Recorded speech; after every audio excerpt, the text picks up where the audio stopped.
Okay, we're on to part 2 of the video. We're going to dependent events. It says if two events A and B are dependent, then the probability of both events occurring is the product of the probability of A and the probability of B after A occurs. And the probability of A and B is equal to the probability of A multiplied by the probability of B following A. So it says at the bottom of your textbook, if the outcome of one event affects the outcome of the other event, then the events are called dependent. For example, if you have a bag of blue and green marbles and you pick one marble but you do not replace it, underline that, do not replace it, then you pick another one. Can you think about that for a second? Let's see. So for example, in this same bag of marbles, let's say I had 3 blue ones and then I had 2 green ones. How many did I start off with? How many marbles do you see here? There are 5. But if I took one out, whatever color, green or blue, if I took one out and I did not put it back in the bag, how many marbles would there be in the bag now? There would be 4 marbles.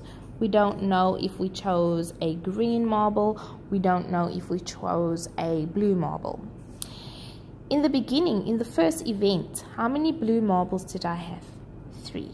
So the probability would be 3 out of 5. But then I didn't replace one, and then I picked another one. So what would the probability of this compound event be? Blue and then blue, if I did not replace. Firstly, know that the total number of marbles is now 4. And if I chose a blue one to begin with, how many blue ones would I have left? Only 2. 3 times 2 is 6. 5 times 4 is 20. When you simplify this, it would be 3 over 10. As a decimal, 0.3. As a percentage, multiplied by 100, you get 30%. A 30% chance of choosing a blue, not replacing it, and then choosing a blue again. Remember, there's a difference in choosing a blue, putting it back, and then choosing another blue. So now we're on the next page, 778. You're looking at a fruit basket. There are 4 oranges, 7 bananas, and 5 apples in the fruit basket. Mansoor selects a piece of fruit at random. That means without looking, he doesn't think about it. It's just randomly, right? And then Mahmoud selects a piece of fruit at random. So after Mansoor took the fruit, he probably ate it and then obviously didn't put it back. Then there would be less fruit in the bowl. How many? 1 less, right? It says find the probability that 2 apples are chosen. So the important things in this question would be how many apples are there? What is the total number of fruit in the fruit bowl? What happens to the total when 1 is taken out? And if we are choosing the same fruit, then what happens to that fruit? Okay, so the first apple, we had 5 apples out of 16 to begin with. The probability of that would be 5 out of 16. If you took an apple, you ate it, you did not replace it, you would now be left with 4 apples and 1 less fruit in the fruit bowl, which would be 15. So of 2 apples, to combine these events, remember you find the product, 5 over 16 multiplied by 4 over 15.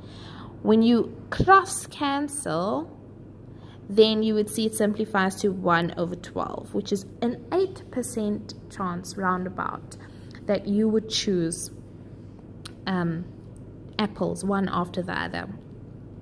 So try got it B and C for 2 bananas and an orange and then an apple. And you should get an answer that looks like this. Remember, 2 bananas. In the first instance, I had 7 bananas to begin with out of 16. If I took a banana, then I would be 1 less banana. So you multiply that by 6, and there would also be 1 less fruit in total. So only a 17.5% chance. And then the next one asked you about orange and then apple. I had 4 out of 16 oranges, and then 1 less fruit once I took the orange out, so I got 15. And then how many apples did I have? 5. I still had 5 because I did not take an apple out, I took an orange out. So if you calculate, it's 1/12, which is 8.3%. Okay, ladies, so you can go ahead and do guided practice and catch the answers on Edmodo a little later. Also, go ahead and do the independent practice, number 1 up till 10, for if you really understand it. Really read these word problems. They are super easy. You can do number 11 up to 15 if you really want to push yourself and challenge yourself. And guess what? After extra practice, we are basically done with the chapter. We go to chapter review.